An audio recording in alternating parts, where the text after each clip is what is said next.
Welcome to the Wednesday stream. It is indeed Wednesday, is it not?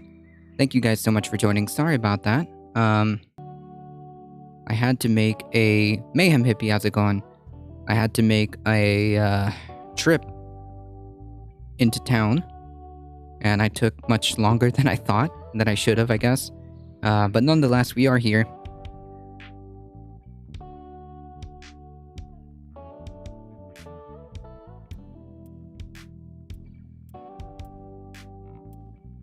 We are here. Hope everyone's having an awesome Wednesday morning. Just 2 more days to the weekend. Agave Poet, ages since I could catch you live. Hope you are well. How's it going? Howdy, howdy. Moving as hell? I agree. It is actually one of the 7 pits of hell that you have to go through at least a couple times in your life.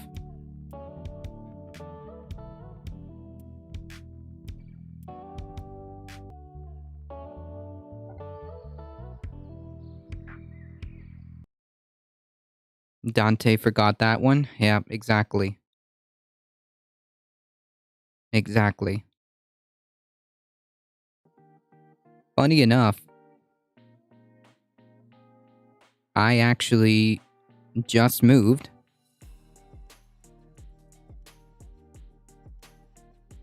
so I completely feel your pain.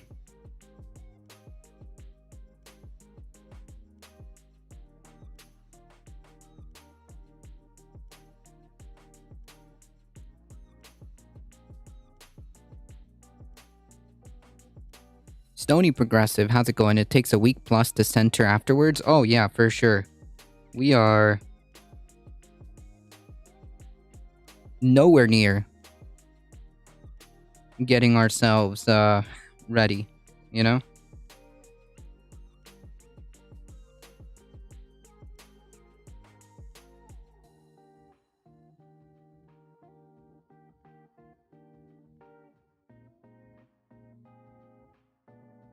I just moved too. Wow. Hear about the solar flare? I'm a month and change and still settling. Yep, I agree. Solidarity across the board, comrades. Thank you. I just made a great escape. There's so much going on in the news I can't even keep up. No, jeez. Um, no, I did not hear about that solar flare. What's going on there? Dendera, how's it going? I can't. There's so much going on. Yeah, it's kind of hard to keep track.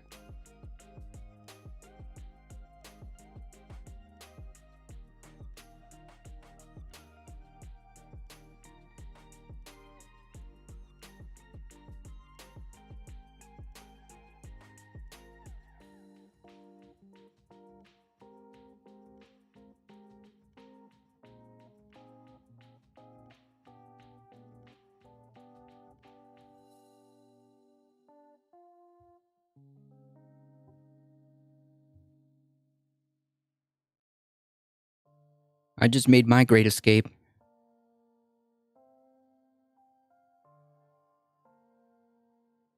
So just to also keep up, get you caught up, Agave. First of all, thank you so much for joining and having the ability to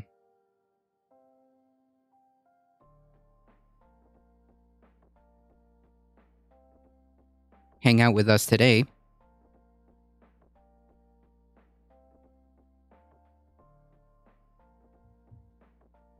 Astro, how's it going? I hope you're having a good day. I am. So far so good.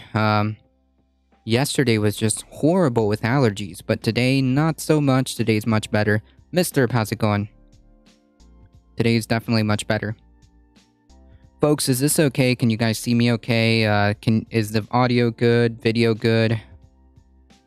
I've been working on this for quite a while now.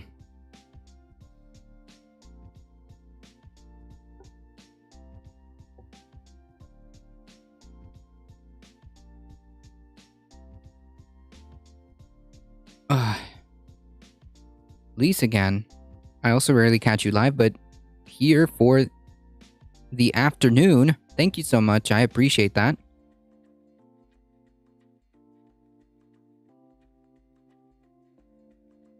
Okay, so we got some, you look okay and sound loud and clear. Alright, that's all that matters.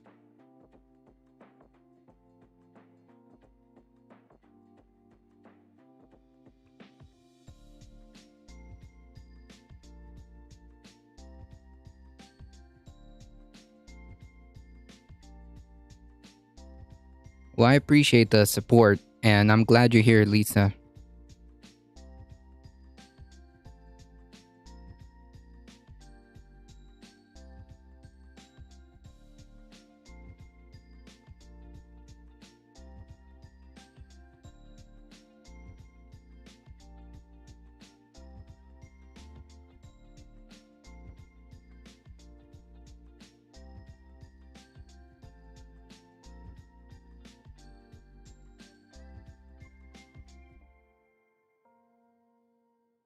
As long as you can hear me, we're all good. Alright, folks, we've got some headlines to go through. Let me make sure we're not missing anything.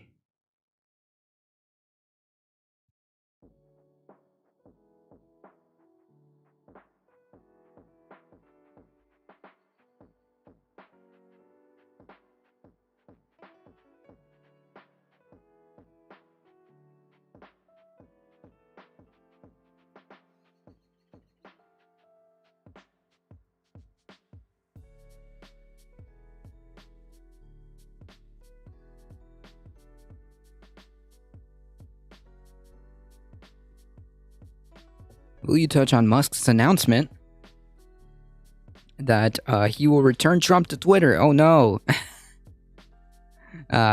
Listen, I got a message earlier from one of my good friends saying this exact thing, and like quite honestly, didn't Trump say that he wasn't going to return to Twitter regardless? Because, well, I mean, he's got another circus to run. The real headline from that story is billionaire clown is standing up for another billionaire clown. I mean, what else is there to say to that? I mean, of course. Of course. But despite that, I actually don't think that Trump is going to return to Twitter. He's got his own circus to run at Truth Social. It's purely a marketing move, just like everything Elon does, right? Of course. I tend to agree with that.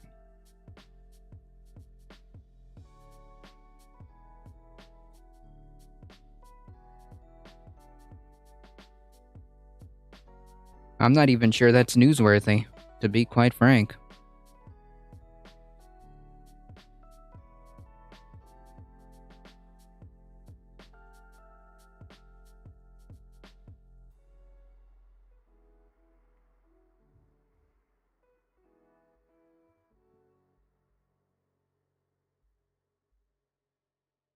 I actually left Twitter. I know the Musk takeover, even though it's not complete for the month, Elon Musk can have it.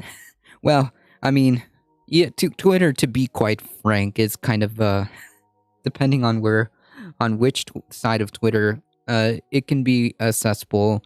No more toxic place than Twitter.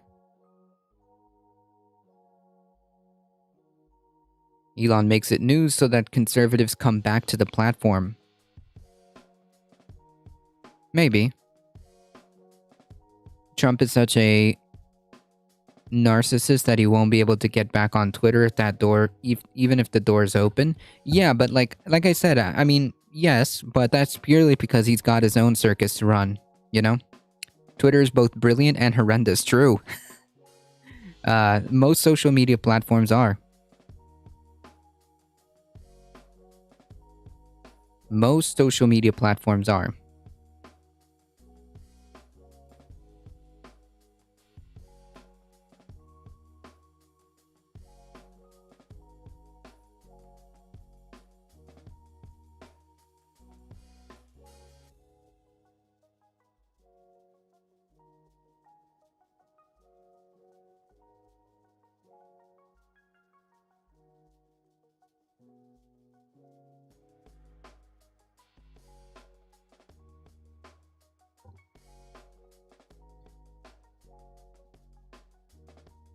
Didn't Trump already say he doesn't want to because of his social media, like publicly? Yeah. That's what I'm saying. When has Trump ever followed through on anything he has said bigly? Well, that's also a good point, but I actually don't think that he's I actually don't think that there's any value for him to come back to Twitter at all. If he's got his own social media platform that he's trying to build, supposedly, then I don't see the reasoning behind going back to Twitter, right? Like, it just wouldn't make any sense.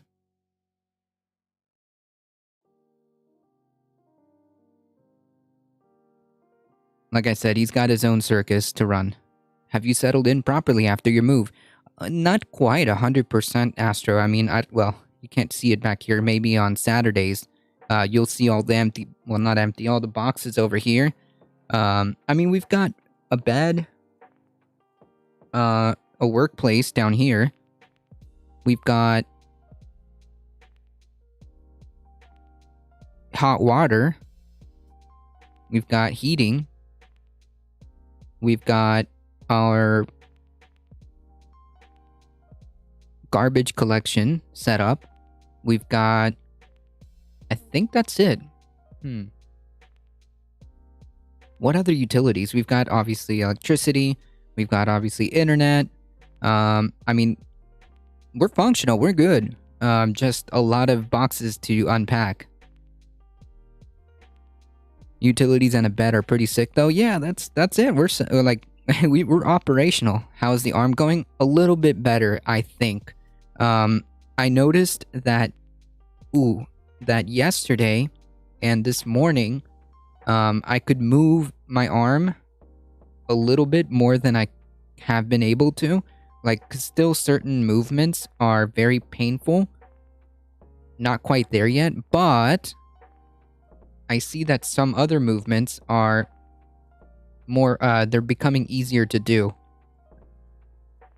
Yellow King, how's it going? Howdy, howdy. Alright, folks, it is getting late. I had a late start today, so I apologize. We gotta get this show on the road, folks.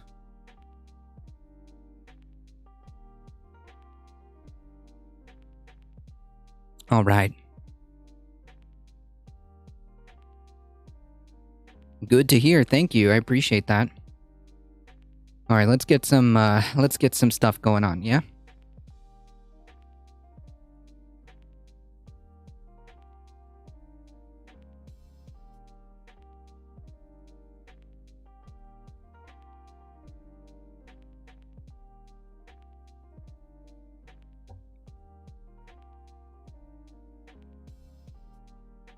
So, $1... Wait, what is it? A day late and $1 short. A day late and $1 short. God. Senate to vote on a bill that codifies abortion protections, but it will likely fail.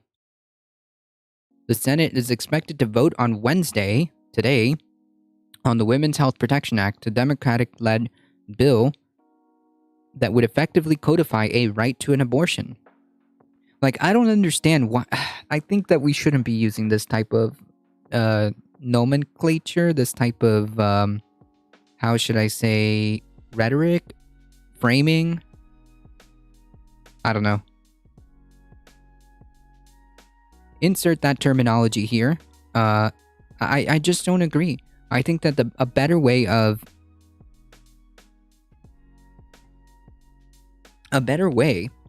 framing this would be: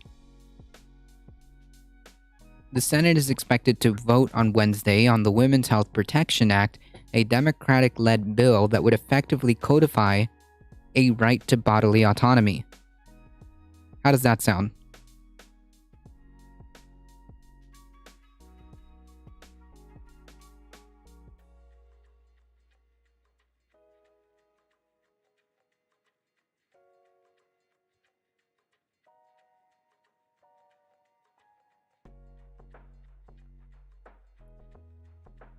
It's an effort largely seen as symbolic, as Democrats do not have enough support from Republicans.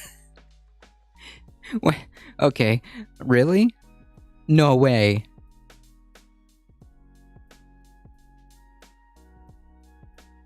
Its effort is seen as largely symbolic, as Democrats do not have enough support from Republicans to reach the 60-vote threshold. Right. To which then the response would be, hey, we should probably tackle this filibuster, create a either carve out an exception or rethink the usefulness of a filibuster, and see if we can get some stuff done. The Majority Leader, Chuck Schumer, said the Senate would vote on the bill after a leaked draft opinion from Supreme Court Justice Alito, revealed last week that the court is likely to overturn the 50-year-old protection of abortion rights granted under the 1973 case Roe v. Wade. I think it's really important to have this vote to show where everyone stands. Yeah, but other than that, I mean, well, actually, I disagree with this, because, well, people can take this opportunity to just vote out of convenience because they know it's not going to pass. So they can put that tally on their record and say, look, I mean, I voted for it. Meanwhile, not actually believing a word. That sounds like it should be a human right and universal right, because when I frame it that way, when I frame it as this is basically a right to bodily autonomy, that's different. That sounds very, very different, right?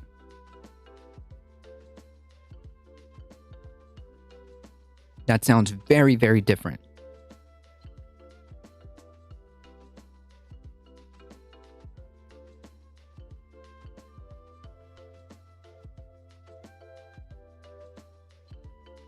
How about you vote to win? Jeez.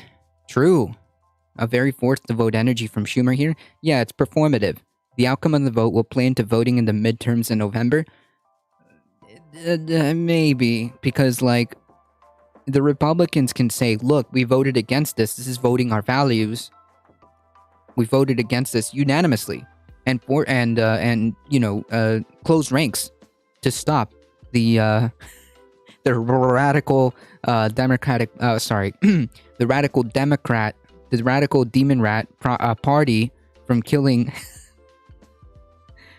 from killing babies. That's what they'll do.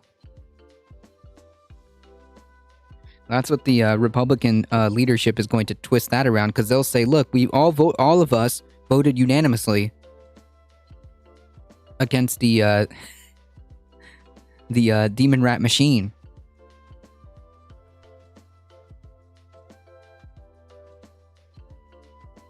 And that being said, I think it's still important that this plays out, maybe.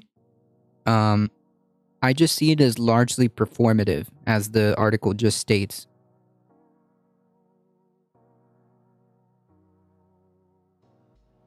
The majority in the voting populace is to have Roe v. Wade codified. I mean, I think that there's definitely more support for the right to bodily autonomy than there is the opposite side, right? Yeah, I think you're correct in the sense that more people support Roe v. Wade. I think it's like 65% plus across the board. It is a very kind of unified, a good majority, right? Anywhere from the minimum from 65% more or more do support Roe v. Wade across the board. And this is like even in red states too. It's just that, well, you've got Republican politicians who are kowtowing to that radical evangelical fundamentalist base who do come out and vote and who do deliver elections for them. That's the issue there, even though they're like a vocal minority.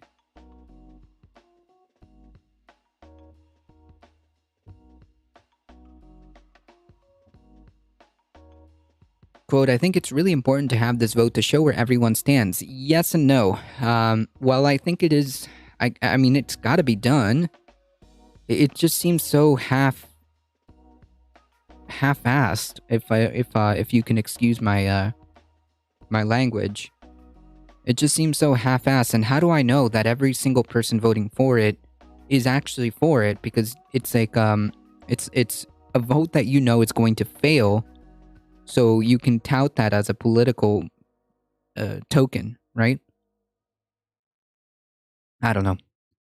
Senate Minority Leader Mitch McConnell's comments over the weekend that Republicans might try to move legislatively on a nationwide abortion ban also upped the stakes for Democrats, who are still asleep at the wheel. The draft opinion from the court would not issue a national ban, but it would allow states to do so. Correct. That's the whole thing. Correct. While it's unlikely that the bill would pass, Democrats did manage to get some support from Pennsylvania Senator Bob Casey, who said he would vote in favor of the legislation. Casey's one of the few anti-abortion Dems in office. His father, Bob Casey, was a Pennsylvania governor during the Supreme Court case Planned Parenthood versus Casey, which upheld Roe but paved the way for abortion restrictions. In a statement, the younger Casey said the circumstances around bodily autonomy in the country have changed. Really? Really? You realize that you realize the consequences of your line of thinking. This is not an excuse, but at least, you know, we're having some it's a day late and a dollar short, but at least we're having some type of introspection about the consequences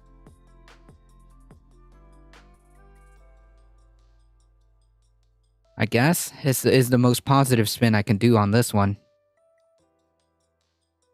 He cited the leaked draft opinion from the Supreme Court and the possibility that Republicans might try to codify a national ban on abortions. And, folks, do not be mistaken. Mitch McConnell has absolutely no problems rallying the Republican Senate to do it.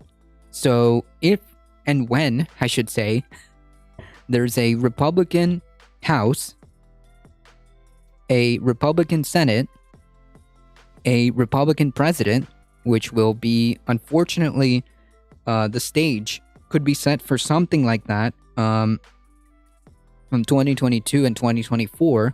The stage could be set for that. Do you think that Mitch McConnell is going to worry about how, what hoops he has to do or who's going to stay in line or who's not? No. Mitch McConnell has in the past said, if you don't fall in line and you don't vote the way we want or the way the party needs to be voting, then we'll take away funding for your next election. Oh, we'll primary you if we have to. Oh, we won't take up your, project for your state. Good luck. My point being is that when Mitch McConnell, if and when, I guess, it seems to be the case that we are moving in the direction that the Republican Party is going to win bigly in the midterms, right? It looks like that could be the case. I don't know how much of a factor this leaked, draft is going to be, but I don't know. Taking that out of the equation, it is quite likely that we will have a Republican Senate and a Republican Congress.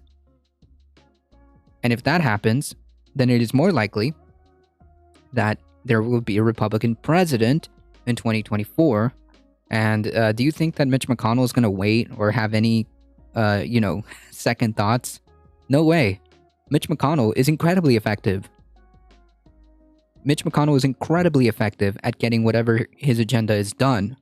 Unfortunately, that agenda entails eliminating bodily autonomy.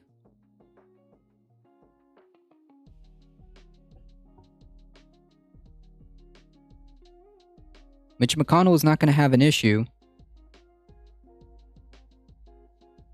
or isn't going to have the same type of regards that, like, I don't know, what Chuck Schumer is, who's kind of just sitting there asleep at the wheel.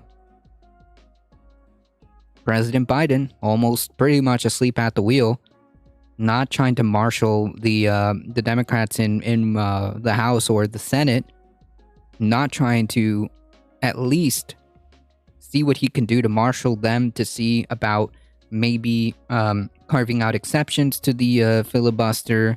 Nothing. I think he's made like a couple of statements, but save like some serious strong-arming here or some serious like, hey, we've got to get this together. We have no unified response to this. Where are we at? Nothing. I don't feel that that's happening, is what I'm saying. Maybe stuff is happening behind the scenes.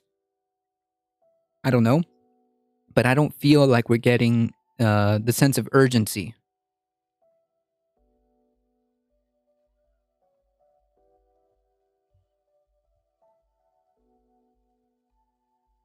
During my time in public office, I have never voted for nor do I support such a ban. But you've... Okay. But you've been against... Alright, whatever. Like I said, the best thing I can say about... the best I can say about Casey is that he's come to the realization of the consequences and has some sense of introspection. That's about it. Is it true that Manchin is recommending Republicans for the primary? What? No way. A conservative? No way. A conservative recommending conservatives?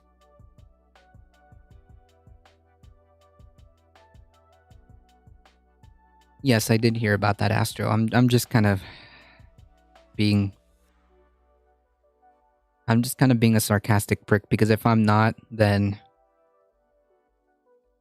it's one of those situations where you gotta make some sort of lighthearted, like snappy comment because Jesus.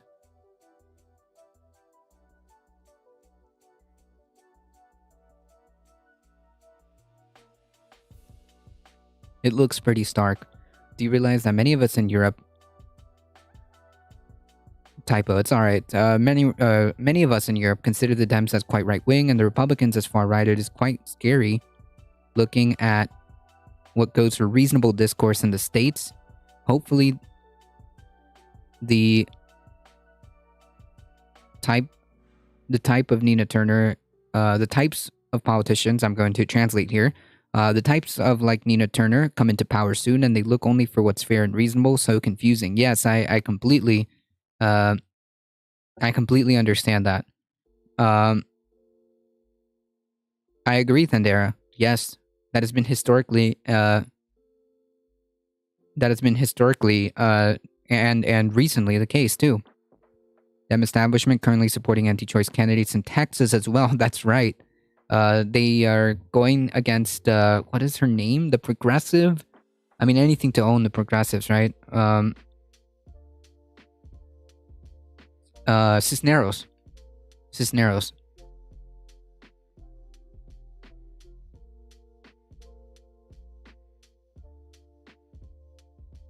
Americans don't care at all about opinions of Europeans. Europeans are stuck-up, arrogant snobs. Says the stuck-up, arrogant snob comment? That's a good meme. Yes, Jessica Cisneros, thank you. Good translating of my bad typing? No problem. No problem.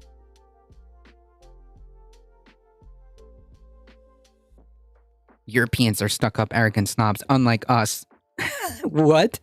Unlike us, who has like some type of god complex, thinking America is the center of the universe. But that's not arrogant, or stuck up, or snobby. That's a good meme. That is a good meme. Because America has the most influence, power, and wealth. Maybe. At least we can back it up. Can we, though?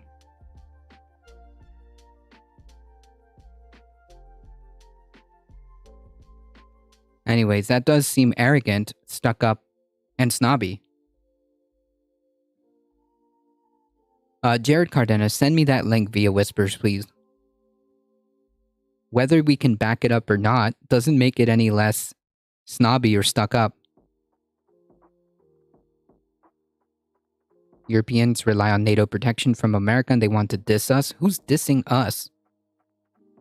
They should know their place. I think we need to humble you. I think maybe you should know your place.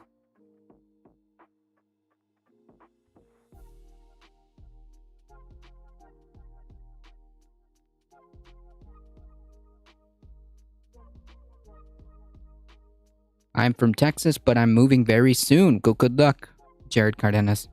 America has lots of land. That's true. Humble and yet not so. Yeah, like it doesn't matter. Whether or not you can, quote, back it up or not. Whether or not you have all this power or not. Arrogance is arrogance. Snobbiness.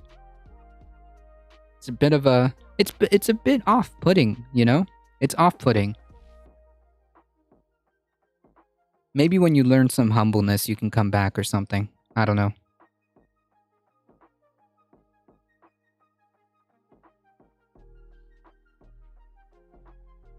Straight to DMs, look at that. You're afraid of an argument you cannot win. Listen, bro, you will not out-debate bro me, alright? If you're gonna come in here and try and go into my DMs thinking you're some kind of cool debate bro, you're not gonna out-debate bro me. So, get lost.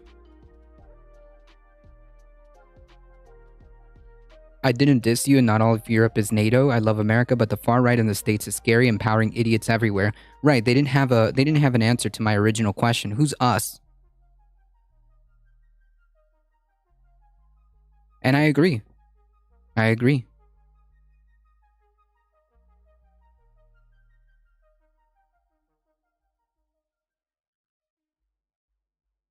No one is right? I don't think anyone here dissed like Americans as a people. Wouldn't the wealthy country be the one owning all of the US debt? Oh, I know the answer to that question.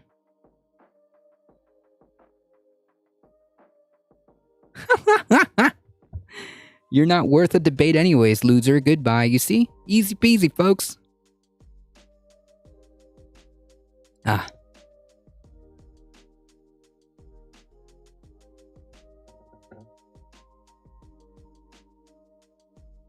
Sweden and Finland are rushing to NATO as fast as they can to get US protection. Well, to get NATO protection, to which US is one of the bigger is the biggest player.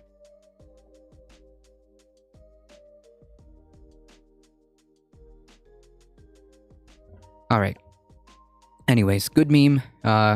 Democrats still asleep at the wheel, attempting to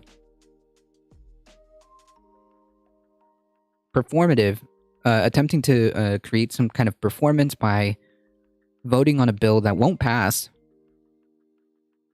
Benjamin P. Dixon coming in hot with a party of 28. Thank you so much. Welcome, everybody.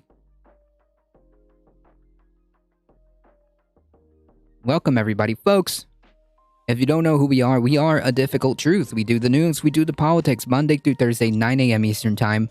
Join us for Saturday Catterdays for a chiller version of the stream around noon Eastern Time, depending. If you guys don't know, please take a second to go follow, support, like, subscribe, all the terms, all the buzzwords, to the Benjamin P. Dixon Show. Thank you so much for the raid. I appreciate that. And I appreciate the you bringing in the wonderful community here. Let me make sure I can actually see everything.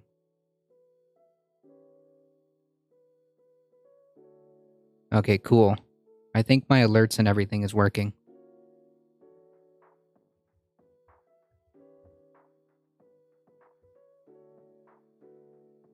Make sure you follow. Make sure you subscribe. Show some love to the Benjamin P. Dixon Show. Twitch.tv/Benjamin P. Dixon. Also, join them early in the AMs for Like It or Not. Also, please follow, now that we're on that same track, please follow Jammed Tomb, who is a moderator there and does awesome, cool stuff in IRL. Please take a look at twitch.tv/Alio, who's a regular. I think I got everybody. So yes, folks, if you're just coming in, don't be shy, hit that follow button. We are currently talking about Senate Dems sleeping at the wheel.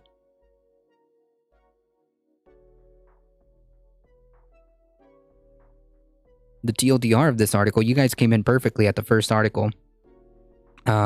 Senate to vote on a bill that codifies that codifies abortion protections, but of course, because they don't have the gumption to do what needs to be done, it's going to fail. It's not even going to reach past the point of, avoiding the filibuster.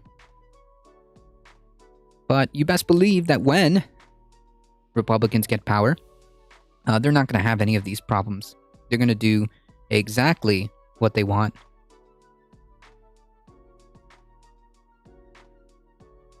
Dems just continue to be asleep at the wheel, unfortunately.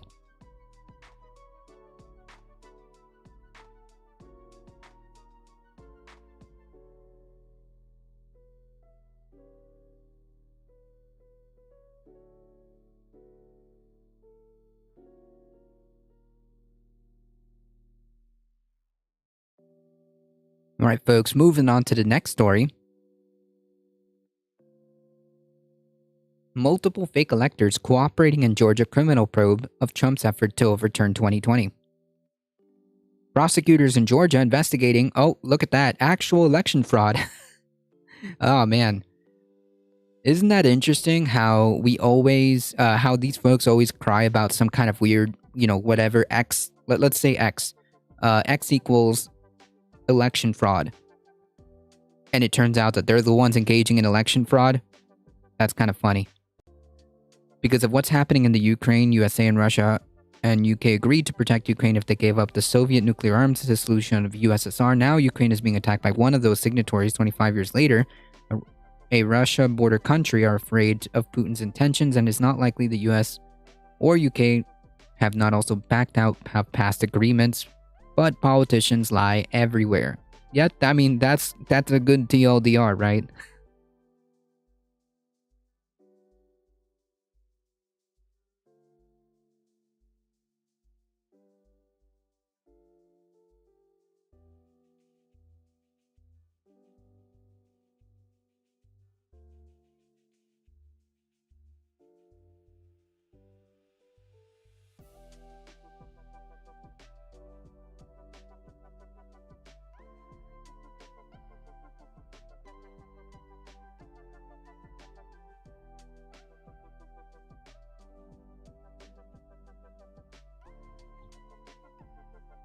Yeah, I mean, we did that to Iraq and Libya. All wars are pretty much illegal. Yes. I think so. I mean, like, war is bad, okay? There are very, very small circumstances under which war is necessary or legitimate, I should say. But those circumstances are so small and so far and few between that I can probably list them in one hand, the reasons why you would need to go to war. Prosecutors in Georgia are investigating former President Trump's efforts to overturn the 2020 election and have interviewed several individuals who served as fake GOP electors from the state, according to two sources familiar with the ongoing criminal probe. Fulton County District Attorney Fannie Willis' office appears to be trying to determine whether the pro-Trump electors in Georgia had any knowledge of their actions may have been a component of a broader and potentially illegal plot to pressure election officials to overturn Biden's victory, a source told CNN. Biden won by Georgia by nearly 12,000 vote margin, the first Democrat to carry the state in 28 years. Conspiracy theories immediately sprung up around the state's election, and baseless claims of fraud have persisted even after 3 ballot counts confirmed Biden was the winner. The definition of insanity is to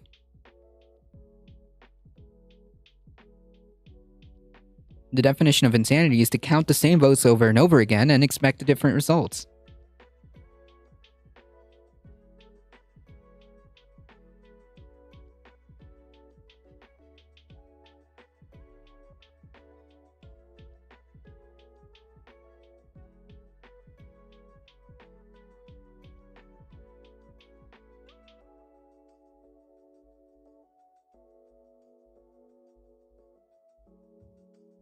If a hostile military alliance cooed your neighbors and started arming Nazi groups that want to see you destroyed, then can you go to war? I have a feeling that that's just not a complete story there, my friend. Who's the hostile military alliance? Can you elaborate on that one? Yeah, why can we all just get along? I wish it would just be that simple, right? Wouldn't it be just awesome if we were able to just coalesce around the fact that we're all human beings, around the fact that we all live here on this planet, on this rock? But that's just idealistic. You're not answering my question, man.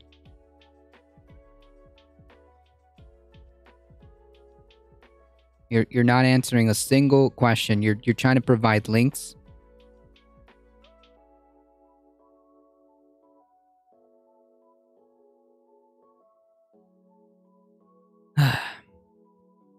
Biden won Georgia by nearly 12,000 votes. 3 ballot counts.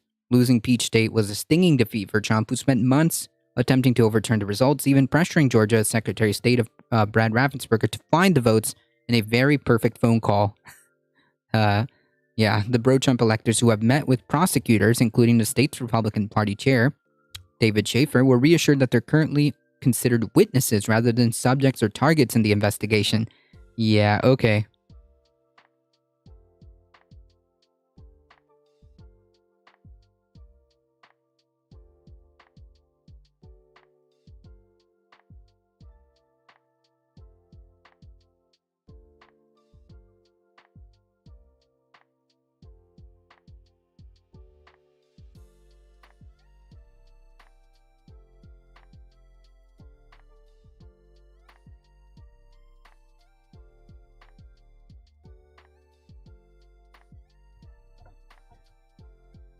Pro-Trump electors who have met with prosecutors are reassured that they're currently being witnesses rather than subjects or targets. A notable distinction that suggests Atlanta area district attorney does not view their actions as criminal at this time. Yes, at this time. Interviews with pro-Trump electors in Georgia, which have not previously been reported, are the first indication that the Fulton County DA has already begun looking into the matter, adding to an array of other probes by DOJ, the House Select Committee investigating January 6, and other states where alternative slates were put forward. Yeah, I think that, listen, if there's some shenanigans going on, that should be investigated.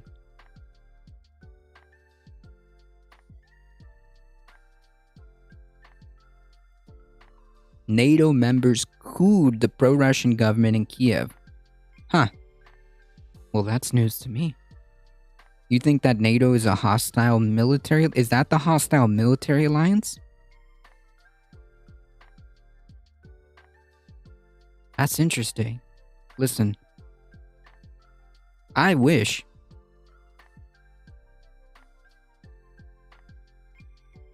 NATO is an anti-Russian alliance. And why would that be? What could have possibly happened to facilitate that? And you said hostile. Can you name the country? Can you name a country that NATO has invaded?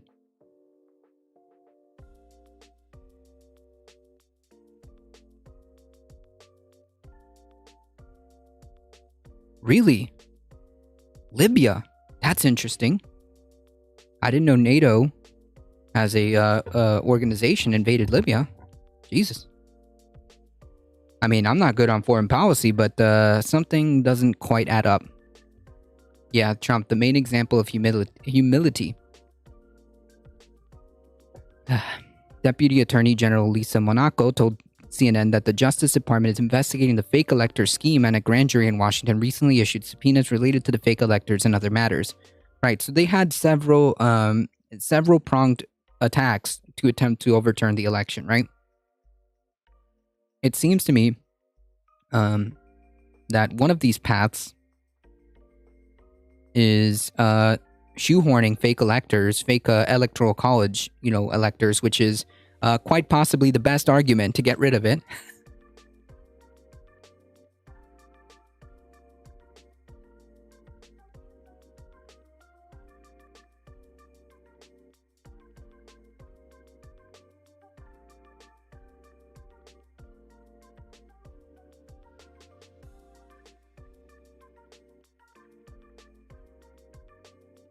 One of the strategies is to overturn the election using fake electoral college votes, which is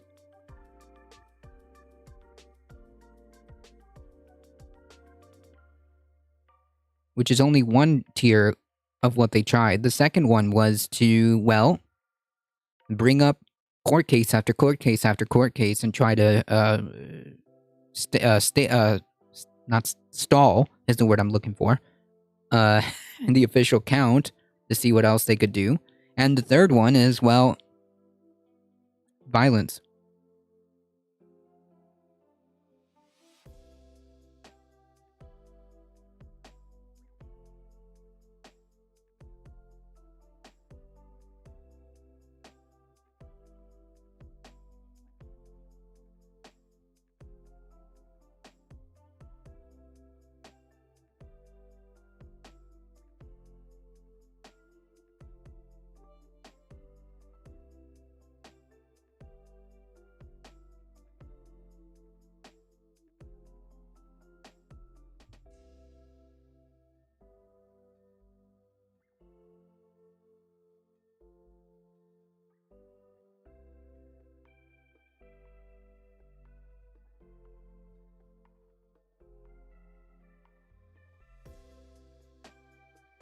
Nate, officer, my first Twitch.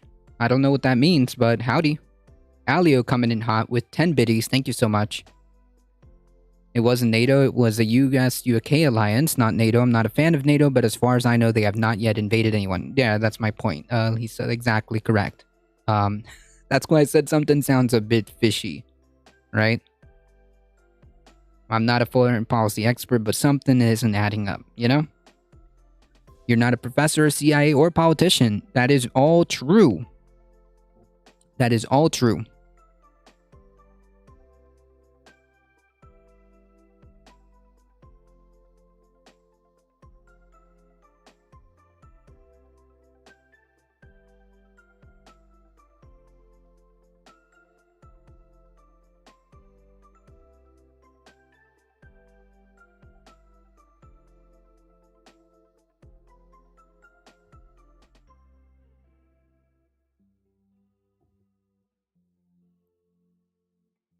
There is little public indication of an active federal probe, and 3 sources told CNN that the pro-Trump electors who are cooperating with the state inquiry in Georgia haven't yet been contacted by anyone at the FBI, Justice Department, or relevant U.S. attorney offices. So what it sounds like that happened here is that, well, it looks like some folks took maybe several folks took individual actions simultaneously. Nothing like central, which I'm sure they're going to investigate that, as it said earlier. That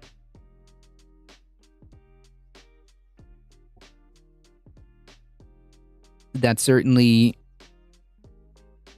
there's no like central thing which needs to be investigated, but certainly there have been some actions taken, whether it be top down or whether it be individuals that have come together to do this. Nonetheless, this is all kind of the whole stochastic thing, right?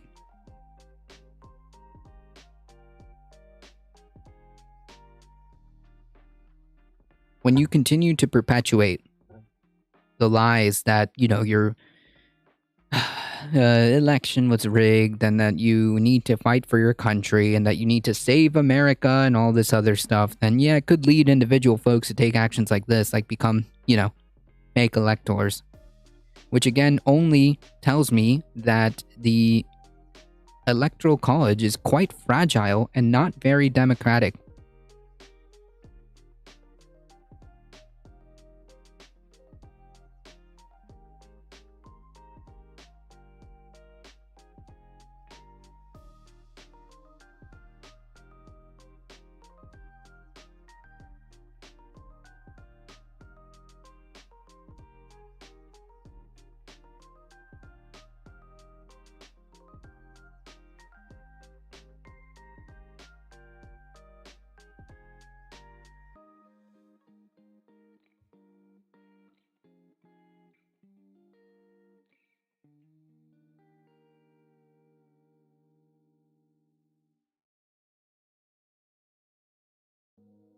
This is my first time connecting with someone using a Twitch. Sorry for my naivete. That's all good.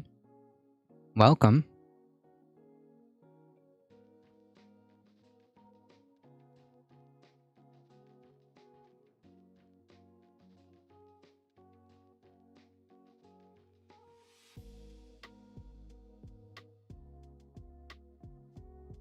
That, however, does not preclude the possibility of federal investigators who are also looking into circumstances around the alternate slates of electors being put forward in Georgia.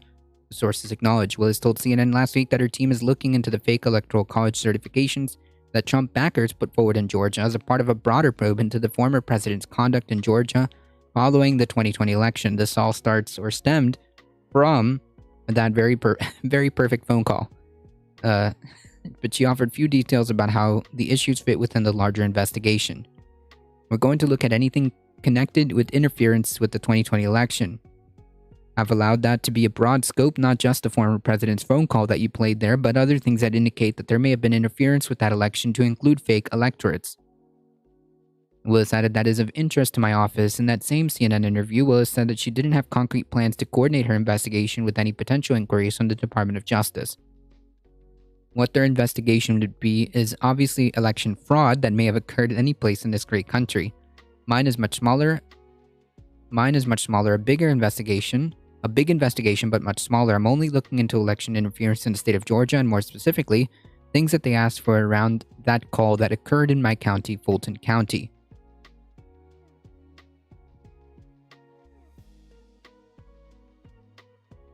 During interviews with Willis's team, witnesses in Georgia have been forthcoming and provided significant factual information about what happened in December 14th of 2020, when pro-Trump electors met and voted on alternate slates, according to one source familiar with the meetings.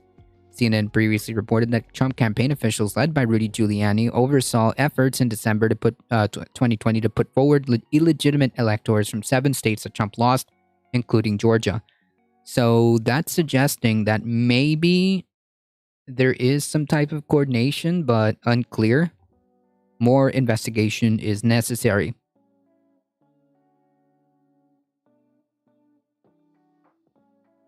That's what that sounds like.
The Electoral College itself is illegitimate. I don't know about illegitimate because it was, framed from the beginning, but it's certainly not as democratic or not as robust as it was sold.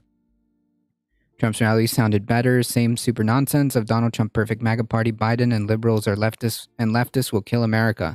Yeah, it's usually the same old story.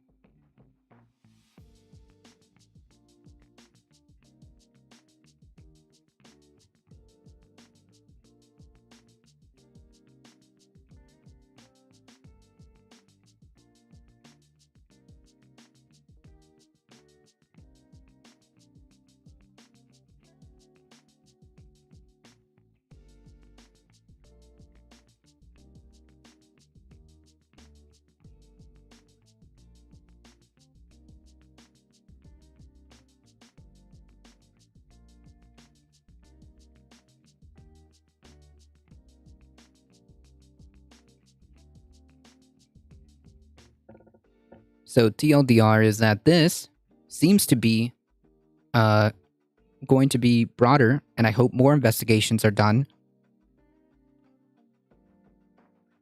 so that we can find out exactly who was doing what and what big or little role, because I do believe Trump had a role in this, did he have? How big or how small it was is basically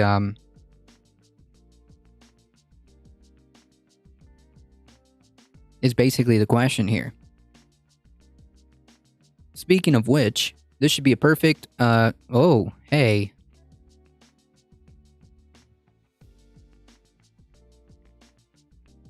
What?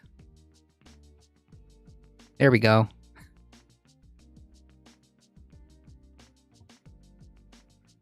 Well, this is a perfect, segue. We talked about Miss Nina, Miss Tina Peters. More than 100,000 Americans died of drug overdoses in 2021, up 15%. Yikes.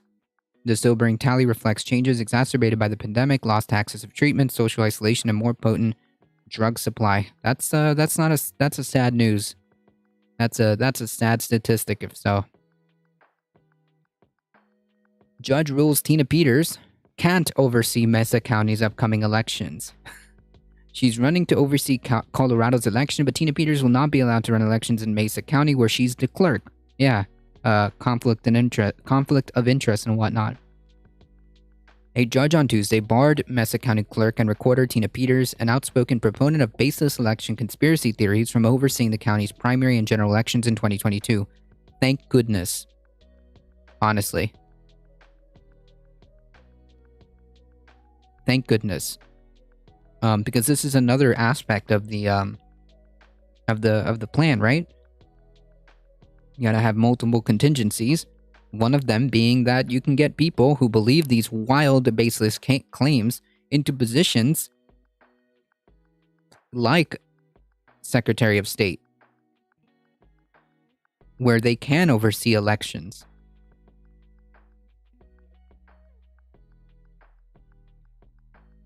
Colorado Secretary of State Jana Griswold does not have the authority to unseat a county clerk. She sued to stop Peters and her deputy Belinda Knisley from supervising elections because of allegations they tampered with Mesa County voting equipment in 2020. Yeah.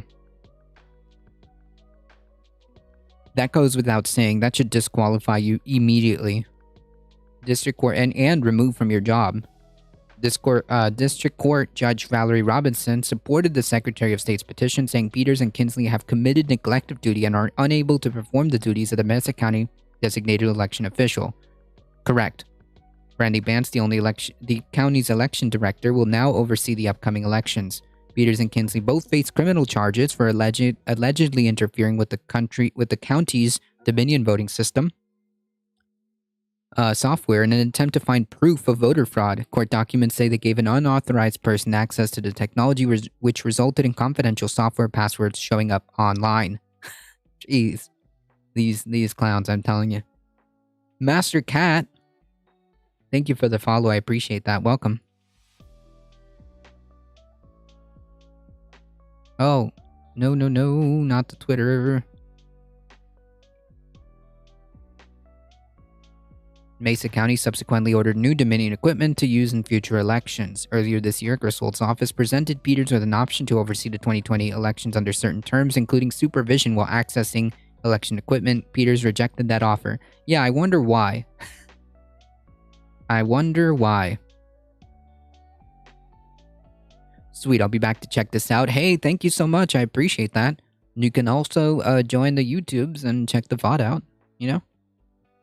This is now the second time Peters has been barred from overseeing an election. The first was in 2021. Griswold is running for re-election in 2022, and Peters is vying to become the Republican candidate to challenge her, which, of course, that would be not good. Not good. This is definitely part of a multi-pronged, plan, and getting folks into positions of power that oversee elections is actually pretty smart. But in this case, I don't think that's going to fly in this particular county. This person should not be allowed in any way, shape, or form near elections, near offices that oversee elections whatsoever, in any capacity.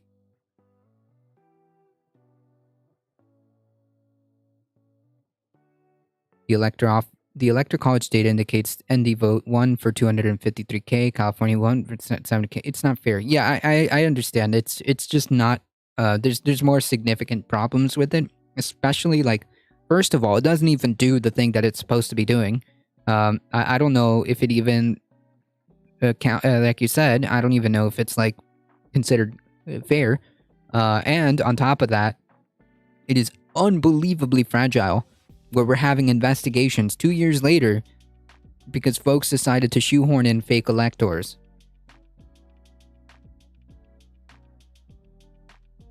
Get out of here, Discover. No.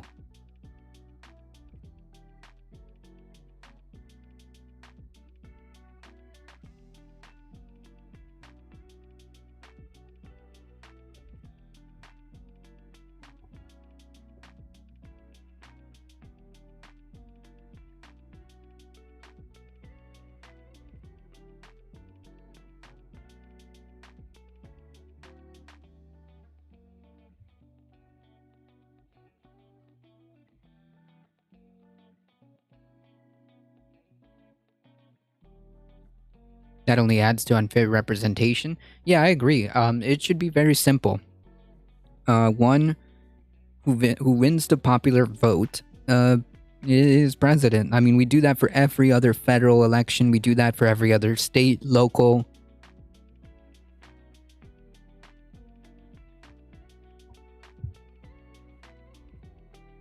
It'd be a lot harder to cheat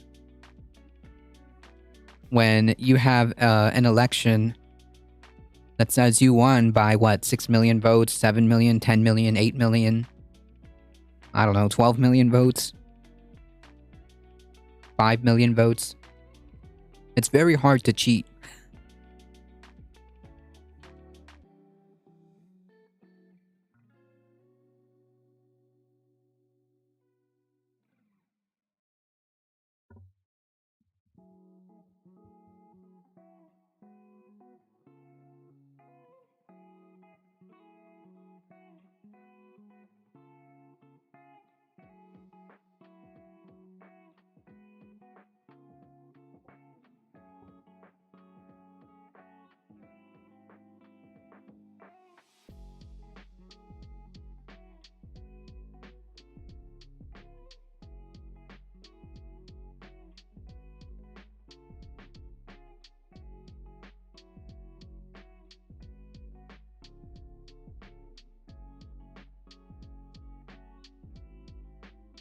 Why oceans don't like us? I'm not sure what that means.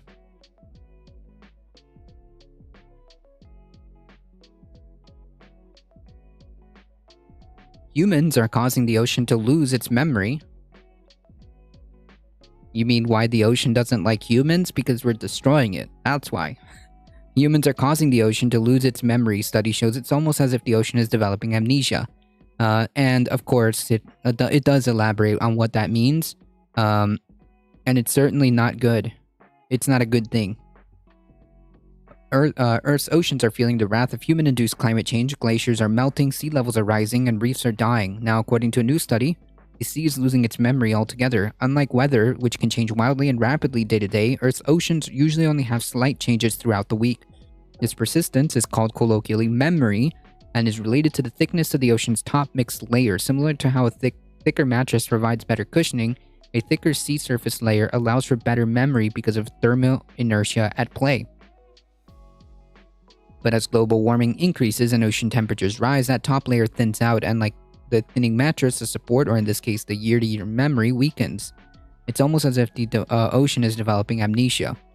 Said lead author Hui Shi said, "This memory is what helps scientists predict ocean conditions, and its decline will make it harder to keep up with changes."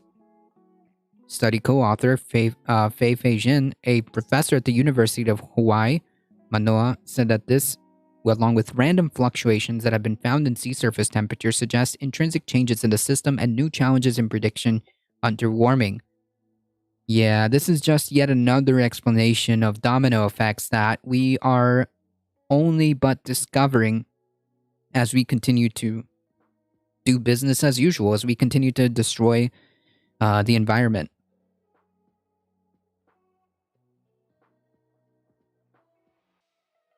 And the impact of these changes will be seen within our lifetime. Using a comprehensive array of Earth system models, researchers projected that the ocean's memory will decrease throughout most of the world by the end of the 21st century, just 79 years from now, which, in the grand scheme of things, is but a blip.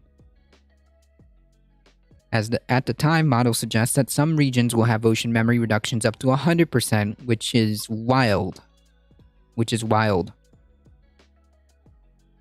I feel like there was a Doomsday movie warning us about this. There was several, but people thought it was egregious.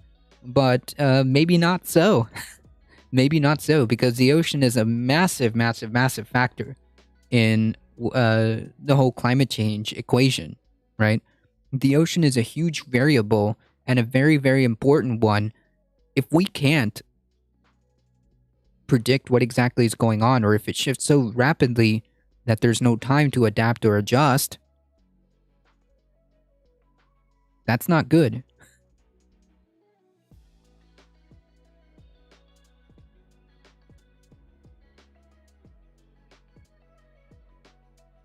That is not good at all. Shoaling induced by climate change is primarily responsible for the decline, researchers found, in human activities, primarily burning fossil fuels, are the main source of global warming. Along with making it more difficult to predict changes at the ocean surface, a declining ocean memory could negatively impact how we're able to manage sensitive ecosystems. And if we can't do that, we're in trouble, folks. If we can't do that, then we're in trouble. Fisheries, for example, rely on a stable marine environment. And fisheries, just to put things into perspective, fisheries feed just about over 1 billion people.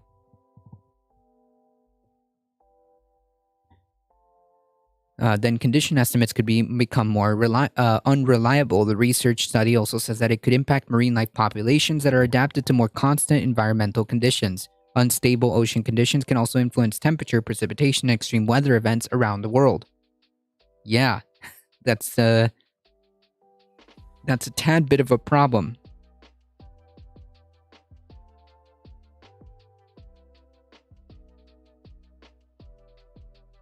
Stop eating meat and using plastics. Focus on renewables. I drive an electric car and am a pescatarian. Well, that's a good suggestion. I agree. That is a very good suggestion. We should be moving away from animal agriculture as much as we can. Plastics are just absolutely atrocious for the environment. We should be using alternatives like hemp, or there's a fungi that makes plastics. We should be focusing on renewables in every way we can, in whatever methods that we can. Yes, I agree with that. Electrification of whatever possible appliances, cars, anything that can be electrified should be. But that goes back to the whole getting ourselves off fossil fuels, right? Whatever ways and whatever means, however quickly we can possibly do it, that's what we should be moving towards. This was seen even in 2019 during the Northwest Pacific marine heat wave, which I believe we covered, when the mixed layer of death reached a record low because of higher winds and stronger surface heating. According to a post from the U.S. Climate Variability and Predictability Program last year, climate model projections that show global warming will only continue to drive such conditions. Business as usual is not really a option, right? Business as usual is just not acceptable.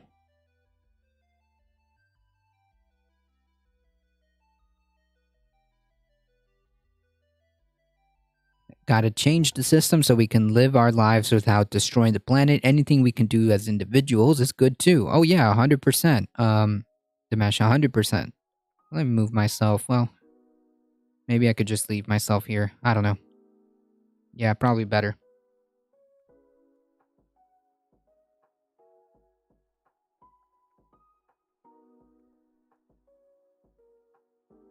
Unstable ocean conditions can also. Oh yes, we went over this.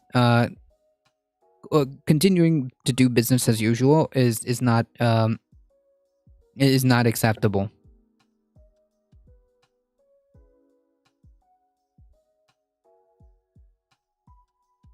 First comment. Well,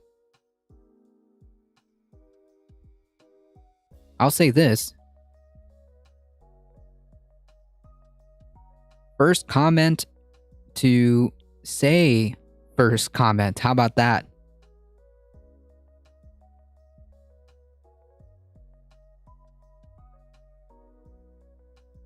First comment to say first comment.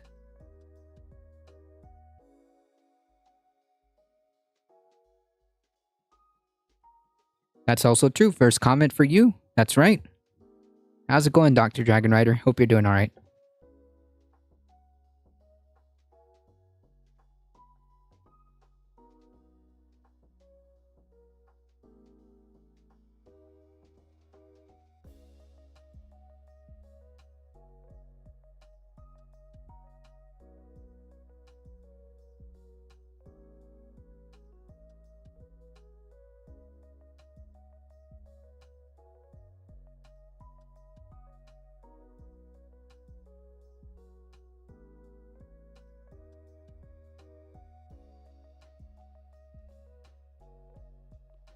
Yup, slugging along better now with my ASMR news. Well, that's good. That's good to hear.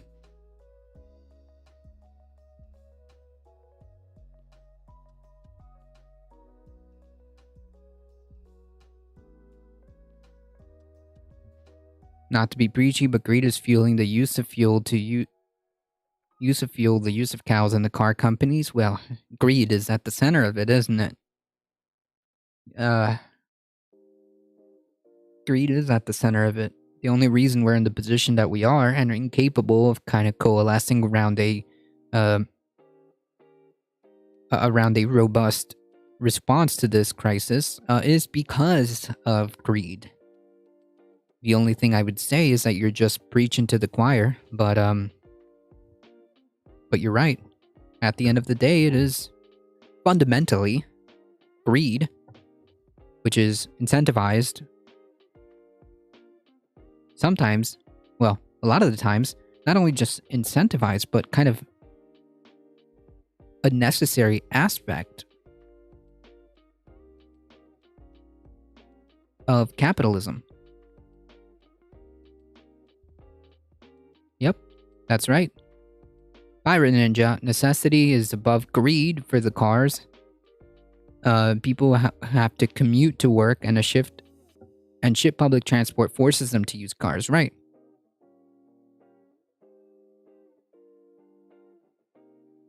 Oh no, I agree, Pirate Ninja. To which I would respond, then we need to get rid of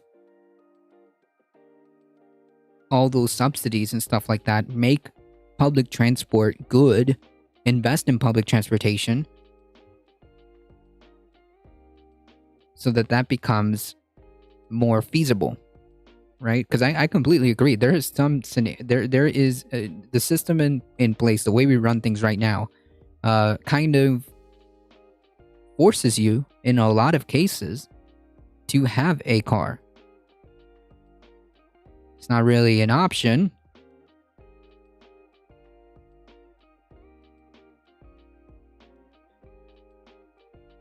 Are we talking about Jamtomb? We are talking end stage capitalism, where the capitalism runs around squirting its next blood like a headless chicken. Yeah, but like the thing is,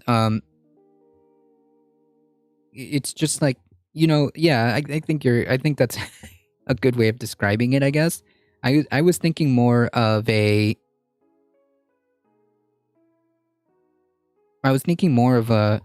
late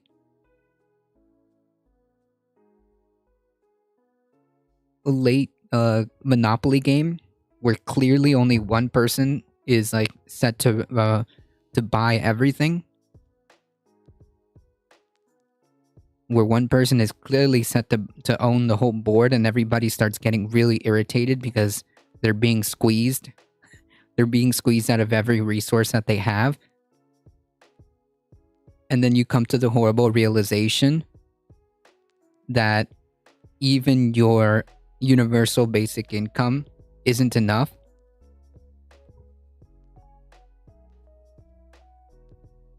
Isn't enough because one person is going to end up owning everything. That's just a normal Monopoly game. Yeah, that's my point. It's a late game Monopoly where everyone's on the cusp. This is late game Monopoly where everyone is on the cusp of about to, flip the proverbial table, so to speak.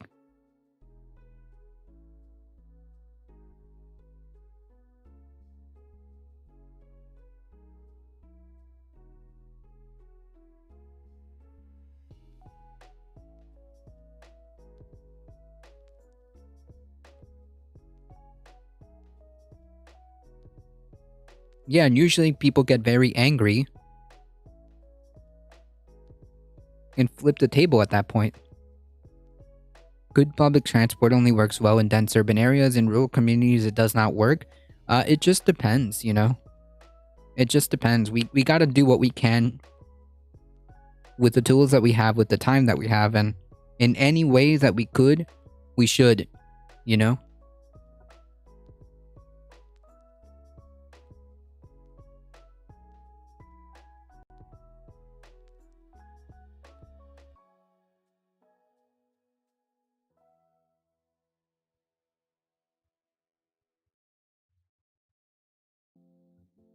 Folks, do us a favor. Head on over to twitch.tv/jamtoon. Give them a quick follow. Give them a quick love. Show them some love, alright?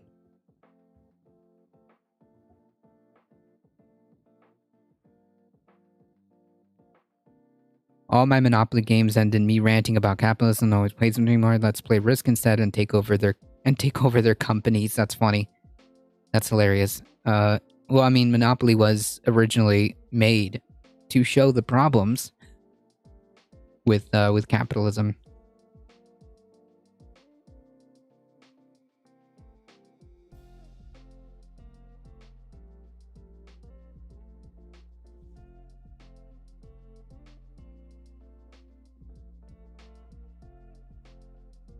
I appreciate that. Thank you. Yeah, I think the original purpose of Monopoly was to show the contradictions and to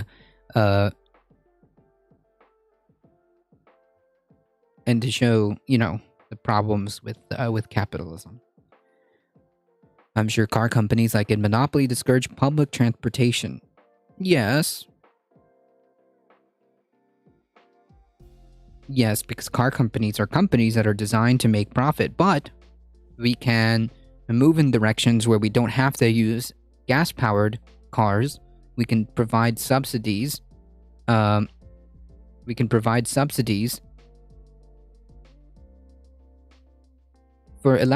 electrifying those vehicles, right? In whatever ways we can. That's what I'm saying. Like, I don't know if it's 100% foolproof, but they actually have removed it in some cities. Sheesh. Denver used to have a tram system. Dang, that's unfortunate. That's sad. You should be expanding good public transportation wherever possible. I started a new stream on Fridays called Feminism Free for All, where we discuss intersections and dispel the myths. It's been exciting, but damn, I don't know how y'all do these topics daily. This stuff makes my soul hurt talking about it for just one day. Yeah, I mean, it's not easy. It's not easy. I'm not gonna lie. It's not easy. The more in tune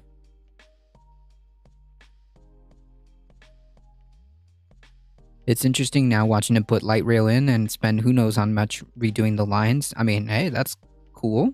Light rails, nice. Monopoly own everything and unending money supply. Yeah, but well, no. The money supply does eventually end. It goes to one party, right? Monopoly. To which even the inherent fixes that capitalism tries to deploy are not enough to save it. Like a universal basic income.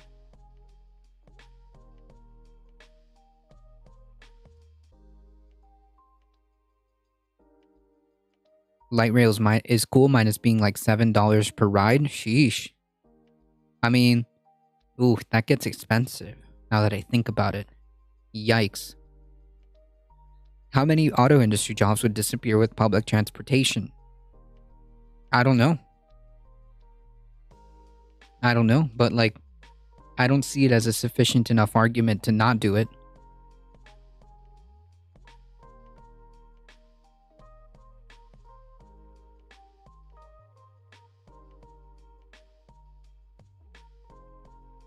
How many auto industry jobs are even in the US? I have no idea. That's never been a convincing argument for me, because like the same could be said like, oh, how much jobs would the candle making industry lose to the light bulb?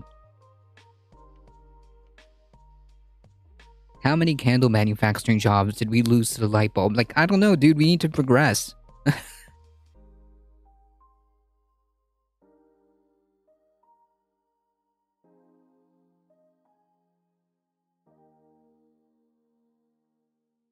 City council vote on funding. Yes, city council, state legislature, things like that are important to be engaged in when possible, however possible, in whatever capacity you have. Yes, that is important to be engaged.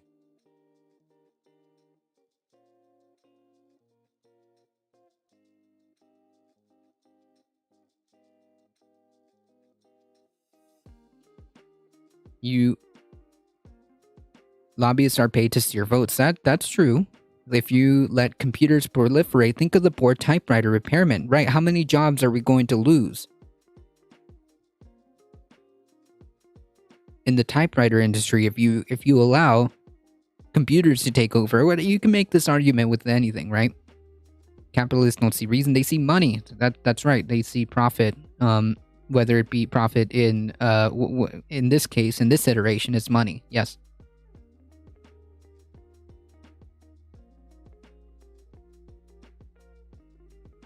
Yes. And that is all based on the intrinsic feelies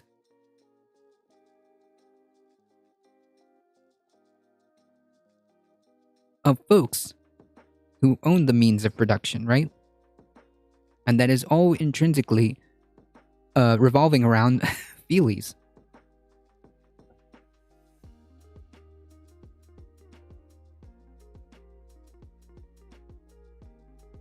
Bad profit again equals greed. Well, greed is what you need. That mentality is what you need to be you know,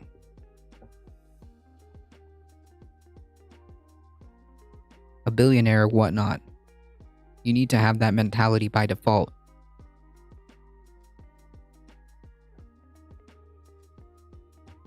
The first obstacle any transit system faces is the capitalistic argument that must stand on its own 2 feet and pay for itself without a profit of investors. Right, which to then I would answer with, yeah, we don't need that. That's the whole point of having, publicly funded stuff like, taxes. That's what taxes should be going to, not, overbloated military, such as here in the States. Not to subsidies to mega corporations. We don't need that. They don't need to be subsidized. That's wasting resources. We could be reorganizing our priorities so that it does stand on its 2 feet and that it does that it is funded by public funds, right? That's the whole point of taxes. If we don't coddle them and make sure their feelings aren't hurt, we have no purpose in life, or at least that is what they tell themselves because they're fear of being the slightest bit uncomfortable. I think there's some truth to that. I think that it's solely based on the idea that they're obviously it is obviously the prominent system and those at the top, oligarchs, are well in power.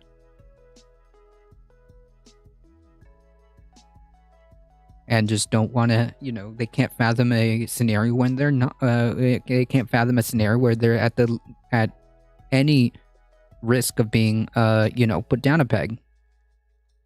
Public transport should be free. If people can easily move around the cities, that directly increases GDP because people have access to more and better jobs. Yep, but that's too inconvenient to some folks.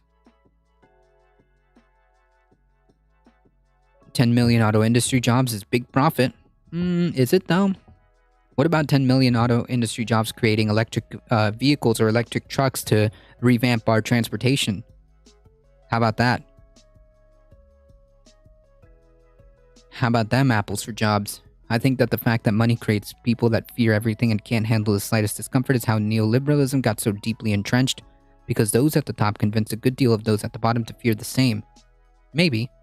I mean, yeah, that could be. I don't know what the exact mentality is, but for sure, the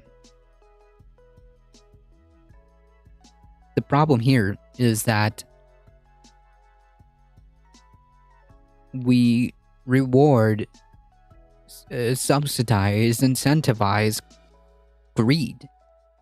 I think at the kind of core is the issue there, right? We reward, incentivize, and even subsidize greed.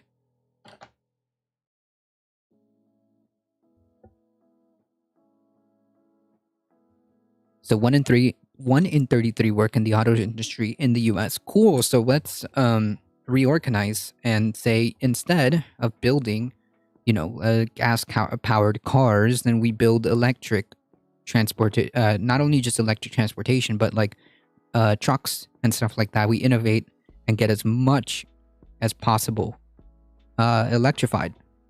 That still will create jobs. Compromise for humanity and cut 5 million jobs by funding national public transportation? Sure, and even then, like, I would even accept biodiesel. Let's get more biodiesels on the road and more electric cars too, but if you can't afford an electric, you can easily change a diesel to biodiesel by using metal fuel lines instead of rubber. Yeah, anything that could help reduce emissions, even though some biofuels, depending, could be worse. I'm not sure, but the point being is that we should be doing what we can, whatever means we have, now. If that means shifting biofuel because it's slightly better than regular diesel, then sure. If that means switching to electric in as many ways as possible, sure.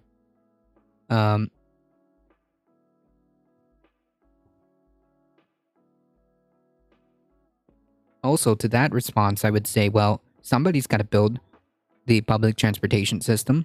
Why not? Why not employ those folks? Somebody's got to build the rails. Somebody's got to build the infrastructure. Somebody's got to maintain it.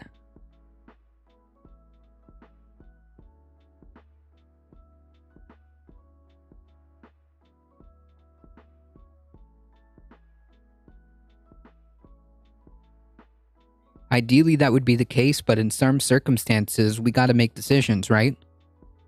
Ideally, in my opinion, everything should be electrified.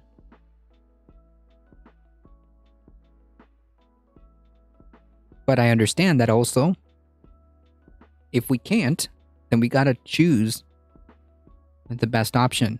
If we can't.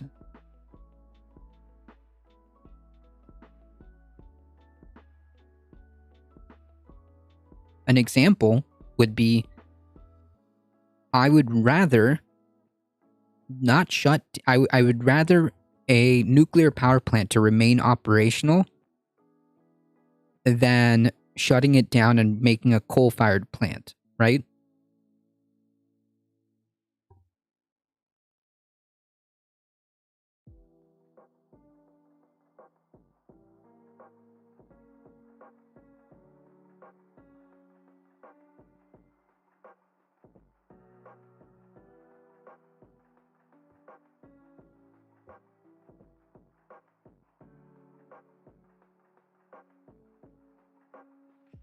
Joe Manchin has entered the chat. Alright, ban him. Ban him.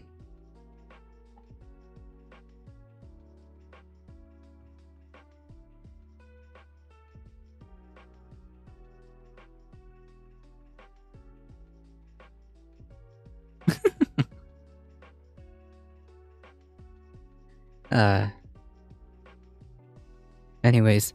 Okay, have a good day. Thank you so much for stopping by. I appreciate that. You have a good day.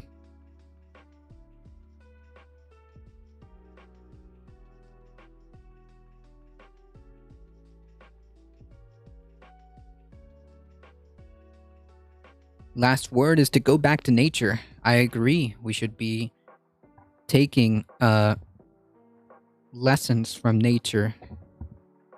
Remember,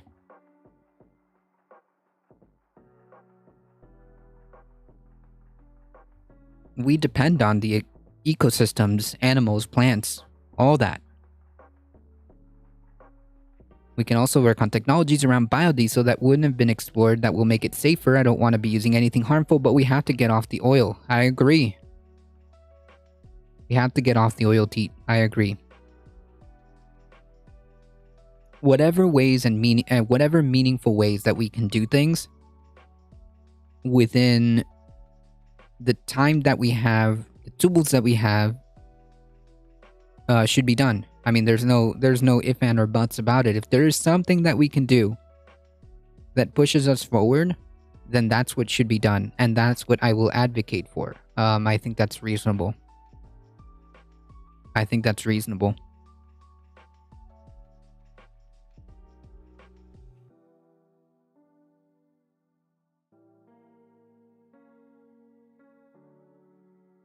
the last word touch grass. No, I can't do that. There's a lot of pollen outside. So, and yesterday I was just going through absolute hell uh with with allergies.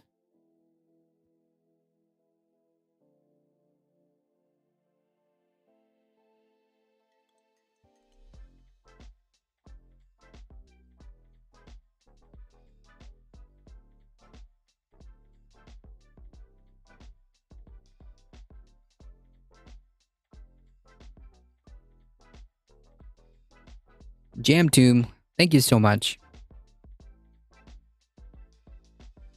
Plus, you got Florida-sized bugs. Well, Pirate Ninja, let me catch you up on something. Good news. I'm not actually in Florida anymore. To the flip of that, the bugs here are quite big too. Okay, they're actually huge. As I found out very, very, very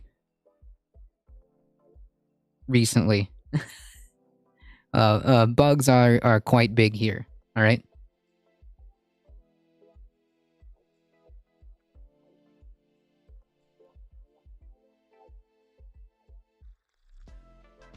Where did you move to?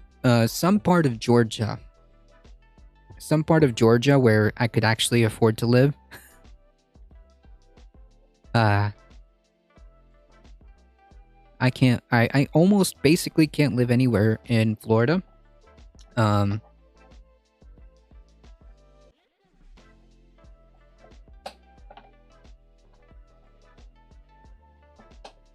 basically can't live anywhere in Florida. And Georgia provided somewhat better cost to somewhat affordable places. Yeah, just no. Landlord decided that they were going to be greedy and continued to raise rents.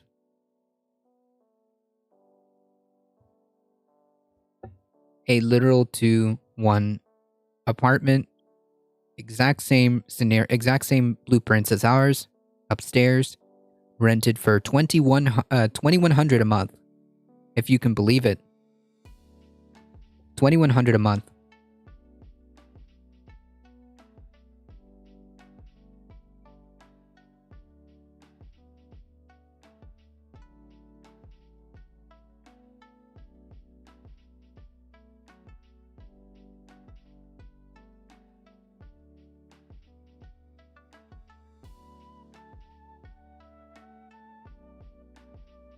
Yeah, trust me. We had to make a executive decision to get out of there. I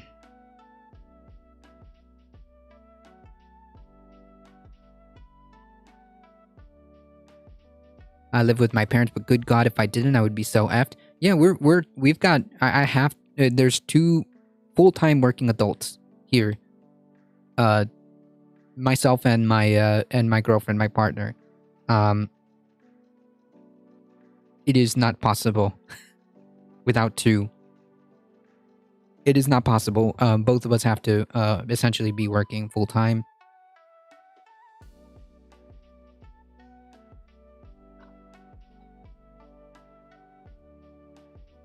Anything less would not, we would not be able to sustain, cost of living and stuff like that, which is unbelievably ridiculous nowadays.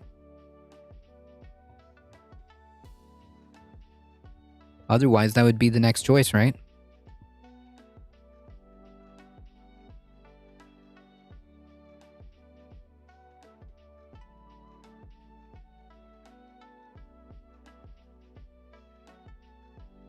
How much of your monthly income goes straight to rent? It used to be... man. I would give half. I would give half to my partner, which was about... Oh man, how do I math? 1,200, 1,100, and that would be my part of the rent plus helping with the car.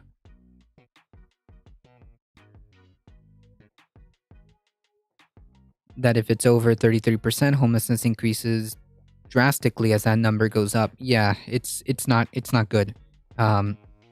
Luckily, like I said, I have my girlfriend who also has full-time job, so that kind of balances out. I mean, like if I were to just pay rent like I used to, it would be almost my entire month. If I was by myself, right, and I didn't have a second income, right, rent would be almost the entirety of my paycheck. If I add them both together, jeez, that's a scary thought. Yeah, if I said that I would be living alone and would only have one job,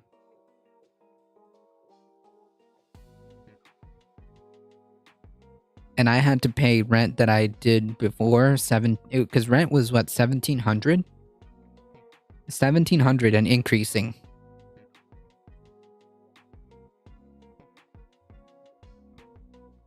I would not be able to afford it. I would just pay rent and be thankful that I may or may not have enough for food. Maybe. That doesn't include electricity, the utilities, and all that other stuff, and, transportation. Well, at this point, I can get away with it because I work from home, but... yeah, I would not be able to do it alone. Let's just say that. Yeah, basically $1,700 would be almost the entirety of my paycheck for the month. Unaffordable. I wouldn't be able to do it. And it's gone. Yep, basically. Yeah, it's just impossible to do it by yourself. Almost impossible. No amount of counting my pennies.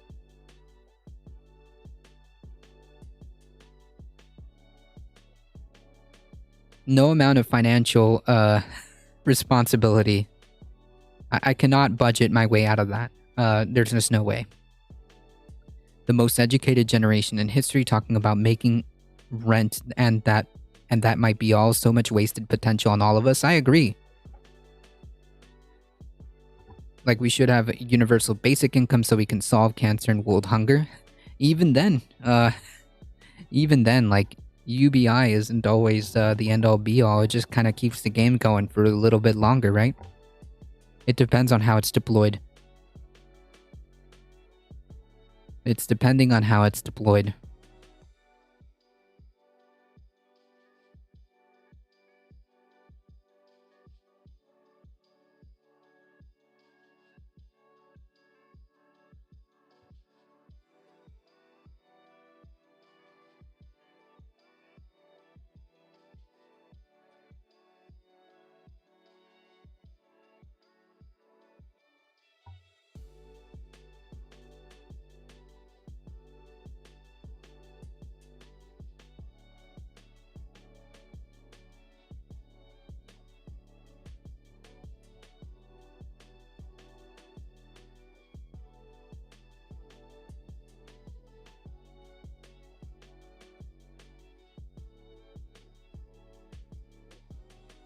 Before we sign off, folks, I guess we should leave on some hopium, right?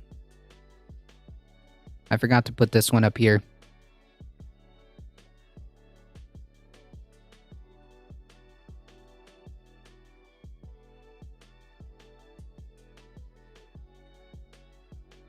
Let's leave on some hopium, alright? US wind and solar energy hit a key benchmark last month. The US electricity sector reached an important milestone in April when wind and solar energy accounted for 20% of electricity generation for the first time in history. According to the London-based global think tank Ember, The 20% figure is noteworthy because the International Energy Agency calculates that to avert catastrophic climate change, wind, solar, and energy need to reach 1/5 of global energy production by 2025. U.S. wind and solar energy production typically reaches its highest annual output in April. Spring is the windiest time of year, and the sun shines strongest in the spring and summer. Last April, wind and solar accounted for 17% of U.S. electricity, which was all-time high until last month. U.S. wind and solar have grown dramatically in recent years, primarily due to dropping costs. For 2021, whole wind and solar created 14% of U.S. electricity, up from just 6% in 2015. 2015 for 6 years. Not bad. Needs to pick up the pace, though.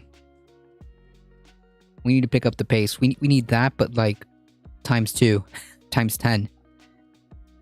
Solar energy dips in months with less sunshine, and its production is less efficient in warmer weather. Wind and solar also decrease as a percentage of the total in summer months because of higher demand for air conditioning leads to more use of coal and gas-fired peaker power plants. America is not alone in experiencing its wind and solar boom. In 2021, wind and solar were the fastest growing sources of energy worldwide for the 17th year in a row. Nice. According to Ember, globally, wind and solar doubled their share of electricity production to 10% between 2015 and 2021. So, yeah, times 5 that, all right? That would be good. The Biden administration is enthusiastically promoting wind and solar energy production as part of its agenda to combat climate change. Department of Interior is leasing offshore wind turbines as the president's Build Back Better legislative agenda. I don't like this framing. But I do agree with leasing offshore wind turbines. Yes, that's good. There are, however, potential impediments on the horizon. Much of recent wind energy boom has occurred on the windy plains of the Midwest, where local governments worried about loss of farmland are beginning to restrict local renewable energy development. President Biden's energy agenda is stuck in the Senate, where opposition from Republicans and Joe Manchin of West Virginia has stymied its passage. Well, it's not just Joe Manchin, but he's like the perfect picture.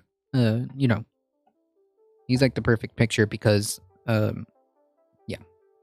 The solar industry is being pinched off by tariffs on imported solar technology imposed by then President Trump, which Biden has declined to rescind. That's something Biden can do. The Solar Energy Industry Association cut its forecast of new solar installations for 2022 and 2023 by 46% as a result. Yeah, like expand this, like take off the stupid tariffs. Still, renewables are growing and will continue to do so that's good. The only question is by how much. On March 29th, wind was the second largest source of electricity in the US in a 24-hour period for the first time, and on April 3rd, California set a record when its power grid bravely ran on 97% renewable energy. Nice. Wind and solar are breaking records across the world. The process that will reshape the existing energy system has begun. Wind and solar provide a solution to the trilemma of achieving sustainable, affordable, and secure energy supplies. This decade they need to be deployed at lightning speed. I agree.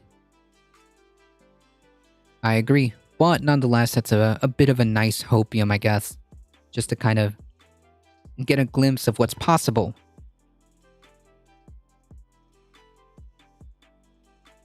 Just to get a glimpse of what's possible, right? We can do it.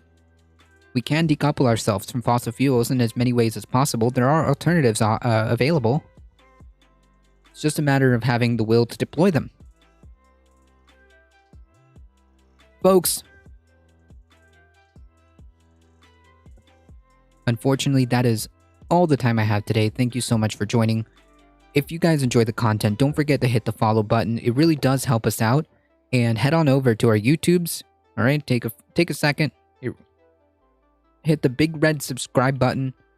It does really help us out. So just take a second and do that for us. It's really, really, really appreciated. Spread the word far and wide that this is the chillest place to be. Monday through Thursday, 9 a.m. Eastern Time. Join us for Saturday Catterdays with the co-host around noon Eastern Time. Kitty cats are guaranteed. All right. And if you do follow us here on the Twitch, you get 5 free emotes.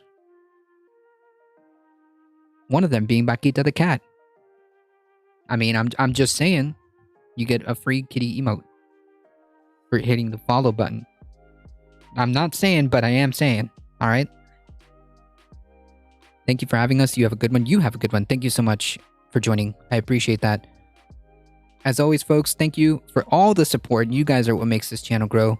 Thank you for the biddies. Thank you for the follow. And thank you for being here in chat. I appreciate that. Make sure you follow some wonderful folks. A huge thank you to the Benjamin P. Dixon Show. Please go show some support for them. Also, take a second. Head on over to twitch.tv/jamtoom. Syscat spamming the Vaquita emote, of course. Yella King, thank you so much. You have shown so much support, Yella King. I appreciate that. I really do. Thank you so much. Did you guys know that Vaquita has the top emote usage in the channel? The Vaquita emote is #1. So I appreciate you guys made that happen. You guys keep using that emote.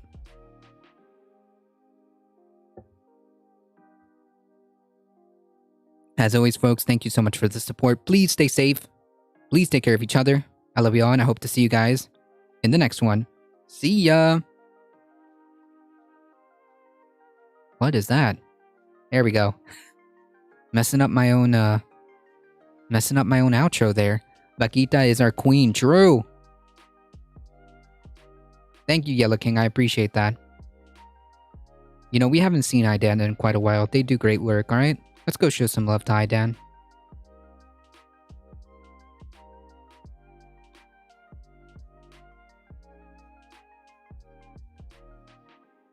Alright, folks, we're heading out in 5, 4, 3, 2, 1. See ya! Thanks for the shout out, no problem.